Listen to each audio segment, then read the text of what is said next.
जय हिंद। आपको इंजन के बारे में बताए थे। आज इंजन का ट्रांसमिशन यानी पावर कैसे डिस्ट्रीब्यूट होता है। वो पिछले चक्के पे जाता है तो रियर व्हील ड्राइव, अगले चक्के पे जाता है तो फ्रंट व्हील ड्राइव। जबकि मिलिट्री की जो गाड़ियां होती है वो 4x4 होती हैं। इसका क्या मतलब होता है, देखिए रियर व्हील, रियर का मतलब होता है पीछे, पिछला चक्का। तो जब कभी भी इंजन जो होता है तो यहाँ से तो पावर बना देता है, लेकिन वो पिछले चक्के को जब पावर सप्लाई करता है तो ऐसे गाड़ियों को हम कहते हैं रियर व्हील ड्राइव, यानी पिछले चक्के को पावर ज़्यादा मिल रही है। तो जो पावर को पीछे ले जाता है इसे हम लोग कहते हैं ड्राइव शाफ्ट। एक बड़ा सा ट्रक के नीचे देखे होंगे, लोहे की तरह घूमते रहता है ड्राइव शाफ्ट। ये जाके जुड़ा रहता है पीछे के इसमें डिफरेंशियल से। ये डिफरेंशियल क्या करता है, इस पावर को, इसको घूर्णन गति को दोनों चक्कों पे बांट देता है।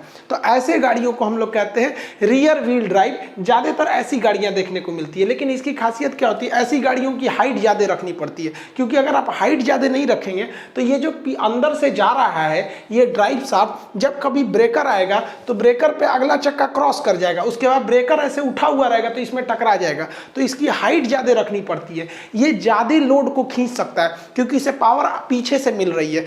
पावर जनरेट आगे हो रही है इंजन से, लेकिन पीछे चला जा रहा है। लोड ज़्यादा खींच सकता है, ये ज़्यादा स्टेबल होता है, ये अच्छा माना जाता है। लेकिन ये माइलेज कम देता है। क्यों माइलेज कम देता है? क्योंकि इसमें इंस्ट्रूमेंट ज़्यादा लगे हैं। देख रहे हैं इतना बड़ा लोहे का ये लगा हुआ है आपका ड्राइव शाफ्ट, तो हैवी लोड हो जाएगा। हैवी लोड होने की वजह से ये गाड़ियाँ माइलेज कम देती हैं, यानी 1 लीटर पेट्रोल में ज़्यादा दूर नहीं जाती हैं। माइलेज का मतलब होता है पेट्रोल से कितनी दूरियाँ तक गाड़ियाँ जा रही हैं। आप रियर व्हील ड्राइव में देखे होंगे तो ये वाला जो हिस्सा होता है इसे हम लोग कहते हैं, ये आपका ड्राइव शाफ्ट है। ये जाके जुड़ा रहता है डिफरेंशियल से। ट्रक वगैरह में देखे होंगे, ये किसी भी लोडेड गाड़ियां में देखेंगे तो नीचे ये वाला जो हिस्सा है ये आपको यहाँ दिख रहा होगा। अब अगर हम कलर चेंज कर देते हैं तो यहाँ भी दिखे, ये भी क्या है, ड्राइव शाफ्ट है। इसमें सबसे बड़ा चीज़ क्या होता है, रियर व्हील ड्राइव में गाड़ियों को ऊंचा रखना है। अगर नीचे रखेंगे तो ये रियर व्हील ड्राइव पॉसिबल ही नहीं है, वरना लड़ जाएगा ये। अब दूसरा होता है फ्रंट व्हील ड्राइव। जैसे इंजन तो यहाँ पावर जनरेट करता है। इंजन के बारे में 4 स्ट्रोक इंजन तो पूरा इंजन पढ़ा दिए हैं आपको, लाइनर पिस्टन वगैरह, डिस्क्रिप्शन में उसका लिंक दे देंगे, आप देख लीजिएगा।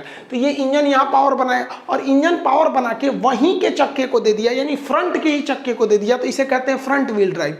फ्रंट व्हील ड्राइव के लिए गाड़ियों को बहुत ज़्यादा हाइट पर रखने की जरूरत नहीं है, क्योंकि इसमें आपको बहुत लंबा ड्राइव शाफ्ट बनाने की जरूरत नहीं है, यहीं से तुरंत इसको दे देना है। तो इसलिए इनकी हाइट ज़्यादा नहीं रखी जाती है। ये ज़्यादा लोड लेके नहीं जा पाते हैं, क्योंकि लोड को कहाँ रखा जाता है, पीछे ही रखा जाता है। जबकि सारा पावर आगे है तो खींचेगा कैसे पीछे से वहां पर, तो ये ज्यादा लोड नहीं ले जा सकता है। ये स्टेबल ज्यादा नहीं होते हैं। रीजन क्या है कि जो स्टीयरिंग होता है वो भी अगले चक्के को कंट्रोल कर रहा होता है और पावर भी अगले चक्के को मिल गया, तो इसलिए उतना स्टेबल नहीं माना जाता। ये छोटी गाड़ियों में, कार वगैरह हो गया, छोटी मोटी चीज़ों में इसको लगाया जाता है, लेकिन ये माइलेज अच्छा देता है। रीजन क्या है कि इसमें हल्के होते हैं। जो लंबा सा हमको ड्राइव शाफ्ट लगा के पीछे भेजना था उस सबका लोड वगैरह इंस्ट्रूमेंट कम हो जाते हैं, जिस वजह से इसका माइलेज अच्छा होता है। अब आप इन 2 गाड़ियों में देख के इजीली बता सकते हैं इसका हाइट कम है, इसलिए ये कैसा है, front wheel drive. Engine power बना के इसी चक्के को दे देगा।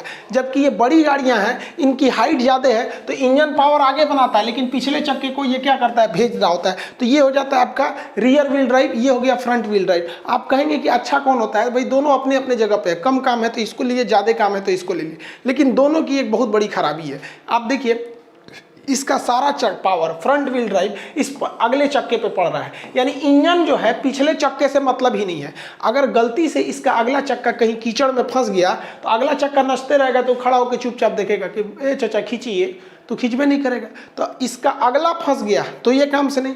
या मान लीजिए कोई इसे उठा दिया क्रेन लगा के, तो आप इंजन से खूब स्केलेटर लीजिए तो गन गन गन गन हवा में नाचेगा, पीछे वाले को तो पावर मिल नहीं रहा, तो टुकुर टुकुर देखेगा। तो इसका अगला फंसा तो ये गया। इसमें देखिए इसका पावर यहाँ जनरेट हो रहा है, लेकिन सारा पावर चला जा रहा है पिछले चक्का पे।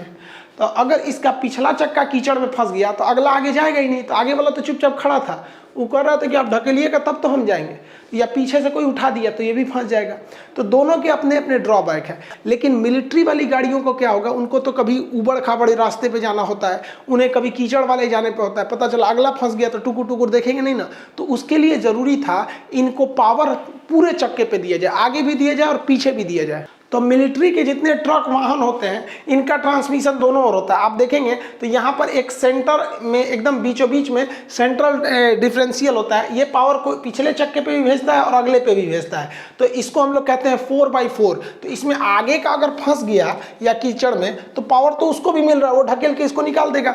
ये यहाँ पे भी आप देखेंगे तो सेम कंडीशन है, इस आगे को भी नचा रहा है पीछे को भी नचा रहा है। तो इसे 4x4 कहते हैं या ऑल व्हील ड्राइव कहते हैं। दोनों में बहुत का डिफरेंस नहीं है। ऑल व्हील ड्राइव में भी सारे चक्कों को पावर मिलता है और 4x4 में भी सारे चक्कों को पावर मिलता है। इसलिए मिलिट्री वाले ट्रक बहुत पावरफुल होते हैं, ये कहीं भी फंसते नहीं है। एक चक्का फंस भी गया तो पीछे वाला ढकेल के निकाल लेते। 4x4 के पहचानने का एक सिंपल तरीका है, आप अगर देखेंगे तो यहाँ अगर आपको डिफरेंशियल आगे भी देखने को मिल गया और पीछे भी डिफरेंशियल देखने को मिल गया तो समझ जाइएगा 4x4 है। डिफरेंशियल देख रहे हैं ना, ये एक बड़े से ड्रम टाइप का होता है डिफरेंशियल, ये पावर को क्या करता है, दोनों चक्कों को देता है। तो ये डिफरेंशियल देख के आप बता सकते हैं कि ये 4x4 है कि नहीं, क्योंकि इतनी रफ रोडिंग के लिए 4x4 या ऑल व्हील ड्राइव ही लेके जाना पड़ेगा आपको। यहाँ आपको इमेज में 3 इमेज दिख रहा है, आपको ये पहचानना है कि ये गाड़ियाँ कौन सी है। ये 1 नंबर इमेज कौन सा है, फ्रंट व्हील ड्राइव है कि रियर व्हील ड्राइव है या कौन सा है, ये तीनों अलग अलग है। कमेंट सेक्शन में आप इसको जाके लिखिए, हम बता देते हैं, आप जाके पॉज करके वीडियो को लिखिएगा।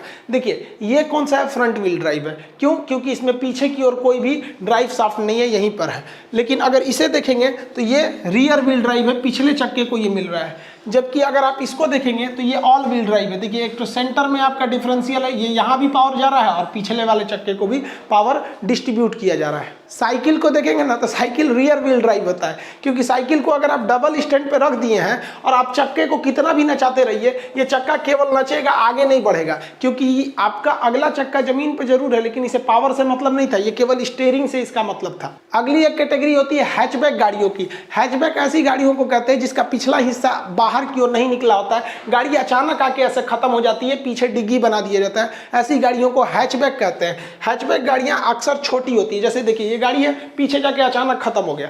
ये ऐसे अचानक जो गाड़ियां पीछे जाके खत्म हो जाती है ना, एक्स्ट्रा पोर्शन नहीं निकला रहता है पीछे की ओर, तो ऐसी गाड़ियों को हैचबैक कहते हैं। ये साइज में छोटी होती हैं। जबकि सेडान जो गाड़ियां होती हैं, सेडान बड़ी गाड़ियां होती हैं, इनका अगला हिस्सा नहीं पिछले हिस्से से पता चलता है, एक एक्स्ट्रा पोर्शन निकला रहता है जिसे हम लोग बूट या डिग्गी कहते हैं। जब एक्स्ट्रा हिस्सा निकल जाता है ना तो उसे सेडान कहते हैं। जितनी भी सेडान गाड़ियां हैं आप उसमें देखेंगे तो एक्स्ट्रा जरूर निकलेगा। देखिए यहाँ पे आपको सब में एक्स्ट्रा पार्ट यहाँ पे दिखने को मिलता होगा, इसे बूट कहते हैं। बूट स्पेस डिग्गी का जगह जिसे लीटर में नापते हैं। ये इमेज धुंधला है तो इसमें देख सकते हैं जितनी गाड़ियां हैं सब में एक्स्ट्रा थोड़ा सा निकला हुआ है।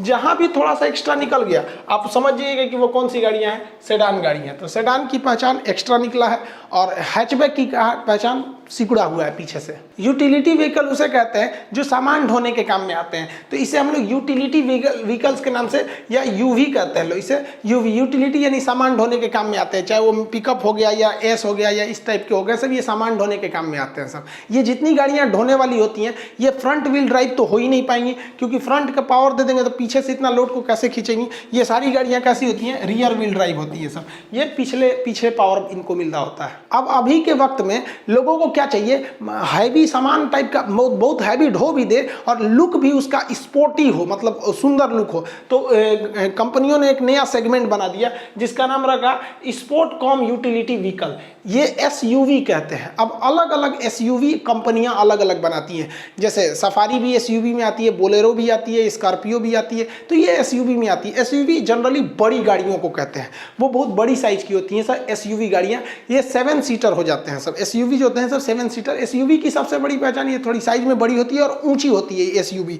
ये एसयूवी अलग अलग कंपनियां अलग बनाती है, जैसे फॉर्च्यूनर एक बहुत बड़ी एसयूवी में आती है, फोर्ड की आती है सब, डस्टर वगैरह ये सब जितनी बड़ी बड़ी है सब, ये सब एसयूवी में आ जाती हैं सब। अब एसयूवी में महिंद्रा वगैरह की जो है एसयूवी है, तो एसयूवी में महिंद्रा ने एक एक्सयूवी बना दिया। तो एक्सयूवी कोई कैटेगरी नहीं है, वो महिंद्रा कंपनी की बनाई हुई एसयूवी है जिसका नाम उसने एक्सयूवी रख दिया था। और हालांकि एसयूवी को नए मुकाम पर महिंद्रा ने ही पहुंचाया था। तो बड़ी गाड़ियां एसयूवी में आती है। अब इसको थोड़ा सा छोटा बना दिया गया, कार और एसयूवी के बीच में भी आ जाती है, तो उसे मिनी एसयूवी कहते हैं। वो एसयूवी की ही एक कैटेगरी होती है। गाड़ियों में सबसे जरूरी होता है ब्रेकिंग सिस्टम। अगर ब्रेकिंग सिस्टम फेल तो काम खत्म। ब्रेकिंग सिस्टम के लिए 3 चीजें जरूरी होती है। एक एबीएस होता है जिसको कहते हैं एंटी लॉकिंग ब्रेक सिस्टम, एक ईबीडी होता है इलेक्ट्रॉनिक ब्रेक फोर्स डिस्ट्रीब्यूटर, एक बीए यानी ब्रेक असिस्ट होता है। इन तीनों को समझते हैं हम लोग बारी बारी करके। देखिए एबीएस का मतलब क्या होता है, एंटी लॉकिंग ब्रेक सिस्टम। ये चक्के को लॉक नहीं होने देता है। देखिए क्या होता है, आप मूवी वगैरह में भी देखे होंगे, अब अचानक ब्रेक मारेंगे ना तो चक्का लॉक हो जाता है। अब लॉक हो गया चक्का, अब गाड़ी फिसलती है। तो देखिए ये गाड़ी फिसलने का नतीजा ये होता है कि गाड़ी डिसबैलेंस हो जाती है। लेकिन आज एक नई टेक्नोलॉजी लगा दिया गया है जिसे कहा गया एबीएस। एबीएस में क्या होता है कि जब भी आप कभी ब्रेक पेडल को पुश करते हैं, दबा देते हैं ब्रेक पेडल को, यहाँ से ब्रेक को बहुत जोर से दबा देते हैं, तो चक्का क्या हो जाता है, जाम हो जाता है। लेकिन इसमें एक छोटा सा सेंसर लगा है, ये भांप लेता है कि चक्का अब जाम हो रहा है, तो ब्रेक को 1 सेकंड के लिए छोड़ देता है, फिर चक्का नचने लगता है, फिर दबा देता है, फिर छोड़ता है, फिर दबा देता है। इस वजह से आपका चक्का जो होता है रुकता नहीं है, वो हल्का हल्का नच के ही रुकता है, क्योंकि जैसे रुकने वाला होता है वो छोड़ देता है, फिर नचने लगता है, फिर दबा देता है। तो ऐसे करके रुकता है ना, तो गाड़ी आपकी स्टेबल होकर रुकती है और पहले ही रुक जाती है।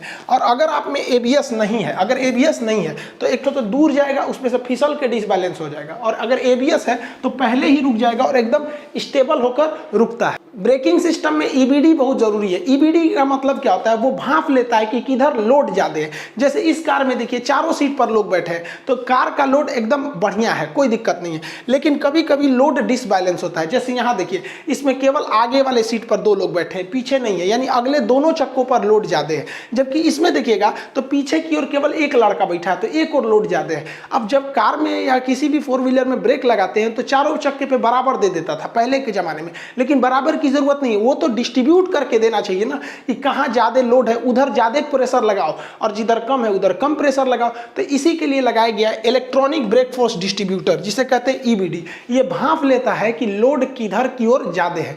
जैसे यहां देखिए, ये भाई साहब गाड़ी चला रहे हैं, बाईं ओर में है यहाँ पर, तो इसके लेफ्ट साइड में, फ्रंट के लेफ्ट साइड पर लोड ज्यादा है, फ्रंट के लेफ्ट चक्के पर लोड ज्यादा है, तो उधर ब्रेक ज्यादा लगेगा और इधर वाले पे कम लगेगा। और ये देखिए, ये लड़की को सीबीएसई बोर्ड वाली है, बैठल है पसर के पूरा पैर रख के, तो इसके ये वाला देखिए इधर साइड में इस चक्के पे लोड ज्यादा है। तो जो भी ये जब अगर इस गाड़ी में ईबीडी है, इलेक्ट्रॉनिक ब्रेक फोर्स डिस्ट्रीब्यूटर, तो वो ज्यादा लोड किस चक्के पे देगा, एक ई बकलोलिया के चकवा पे देगा, और ये जो चला रहा है चश्मैला, इसके चक्का पर देगा। तो इन्हीं दोनों पर देगा यहाँ पर, बाकी 2 चक्कों पर लोड कम देगा। तो लोड को ऑटोमेटिक डिस्ट्रीब्यूट करने के लिए एक सेंसर आता है जो गाड़ियों में लगा रहता है, जिसे इलेक्ट्रॉनिक ब्रेक फोर्स डिस्ट्रीब्यूटर कहते हैं। इससे गाड़ी स्टेबल हो जाती है, घुमाव पर या फिर मतलब सवारी की संख्या ज़्यादा या कम होने पर वो अपने से ब्रेक को सिस्टमेटिक ढंग से बांट देता है। अब आता है आपका ब्रेक असिस्ट, मतलब ये आपके असिस्टेंट का काम करता है ब्रेक का। कभी कभी भीड़ में, जैसे देखिए ये नीला वाला गड़िया लग रहा है, इसको ठोक देगा, तो अचानक हचाक से दाब दीजिएगा ना ब्रेक पेडल को, तो यहाँ पर देखिए ब्रेक जो होता है ना, इसका शॉर्टकट होता है ABC, यानी एक्सेलरेशन, ब्रेक और clutch, ABC, acceleration, brake, accelerator, brake और क्लच। तो आप अगर हचाक से ब्रेक दाब दीजिएगा ना खूब कचकचा के, तो कहता है पगला कहीं का गड़िया उलाटेगा क्या, तो अपने आराम से दबाता है वो, मतलब आपके हिसाब से नहीं, वो मैनेज करके ऑटोमेटिक मैनेज कर लेता है। अगर आप स्पीड बहुत ज़्यादा है, हचाक से मार दिए तो रोक देगा आपको, आप भले दाबे हैं ब्रेक पेडलवा से छोड़ा देगा, कह देगा पगला दाब दिया है तेज। और कभी एक्सीडेंट होने वाला है और आप आराम आराम से दाब रहे हैं तो चाप देगा अपने से। तो ये आपका एक असिस्टेंट का काम करता है, जिसे ब्रेक असिस्ट या BA कहते हैं।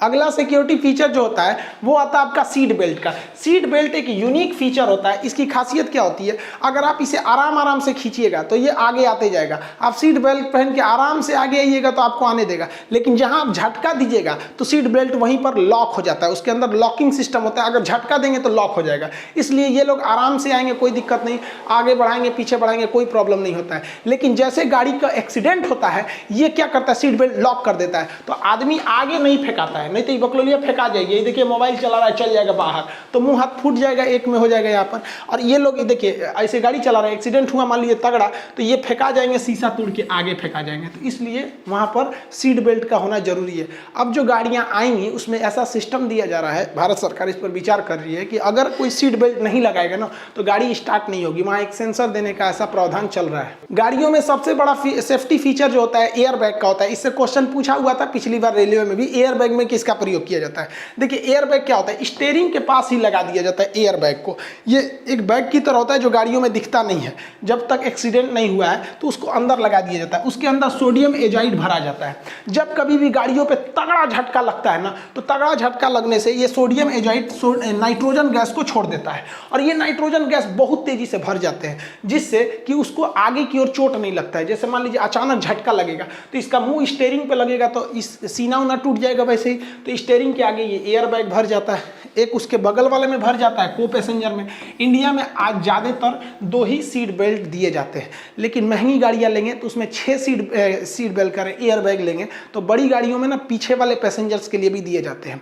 यूरोप वगैरह में तो कंपलसरी है, भारत में अभी भी बहुत सारी गाड़ियाँ, अब तो भारत में भी कंपलसरी कर रहा है कि कम से कम आपको आगे 2 एयर बैग देना ही देना है, क्योंकि आगे वाले के आगे कोई सपोर्ट का रास्ता नहीं रहता है, वो बाहर चला जाता है। तो याद रखिएगा एयर बैग में सोडियम एजाइड का प्रयोग किया जाता है, ये सेफ्टी फीचर में बहुत जरूरी होता है। कुछ लोग होशियार के पोंछ बनते हैं, वो अपने गड़िया पे बम्पर लगवा लेते हैं। अरे भैया बैक बम्पर में चलता है कि आप ऐसा रॉड लगवा लीजिए पीछे कि जाम वगैरह में पीछे से कोई मारेगा तो कोई दिक्कत नहीं, आपकी गाड़ी बच जाएगी। लेकिन कुछ लोग को गाड़ी से इतना प्रेम होता है कि अगवा ही बम्पर लगवा देते हैं। देखिए स्टील का खूब डिजाइनदार ऐसे लगवा देंगे आगे, इनको गाड़ी से प्रेम है। अरे लोल कहीं का पढ़ल लिखल ना है, अगवा लड़ाएगा ना अगर भड़ाक से तो गाड़ी में जितना एक्सीडेंट होने वाला रहेगा ये बम्पर पे लग जाएगा, गाड़ी पे नहीं लगेगा। अब गाड़ी पे नहीं लगेगा तो अंदर का एयर बैग खुलेगा ही नहीं। तो जिन लोगों ने आगे बम्पर लगा लिया है भैया, गाड़ी दूसरा खरीदा के आ जाएगा, जान दूसरा कभी नहीं आने वाला है, इसलिए इसको नोचवा के फेंक दीजिए, क्योंकि मेन इंपैक्ट गाड़ी पर पड़ना चाहिए। इसको तो दोबारा बनवा भी लेंगे। कभी कभी गाड़ी क्या होती है नदी नाले में फंस जाती है या गिर जाती है नाली उले में या फिर नदी में, तो बाहर पानी का प्रेशर इतना ज्यादा रहता है कि दरवाजा खुलेगा ही नहीं। आप सोचिए ना, दरवाजा खोलने के लिए पूरे नदी के पानी को ना आप ढकेल रहे हैं, नहीं खुल पाएगा। तो इसके लिए आपको ना शीशा तोड़ के भागना पड़ता है। अब शीशा तोड़िएगा कैसे, हाथ से नहीं टूटता है। तो जो हेडरेस्ट होता है, हेडरेस्ट जिस पर आदमी आराम करता है, ये बाहर निकल सकता है। तो इस हेडरेस्ट को इस तरह पकड़ के क्या करना है, बाहर निकाल दिया जाता है। और हेडरेस्ट का जो रॉड होता है, ये रॉड, इस रॉड से देखिए बकलोलिया दिखने में बकलोल थी लेकिन फोड़ने जा रही है, रॉडवा से फोड़ के इसमें से कूद जाएगी ऊपर, तो बाहर निकला जा सकता है। आई होप आप इसे समझेंगे। नेक्स्ट क्लास में हम आपको इंजन तो बता ही दिए हैं और ये चीज बता दिए, क्लच कैसे काम करता है, क्लच पैड और गियर बॉक्स कैसे काम करते हैं, इस सब के बारे में आपको अगले किसी वीडियो में समझा देंगे। मिलेंगे नेक्स्ट क्लास में। जय हिंद।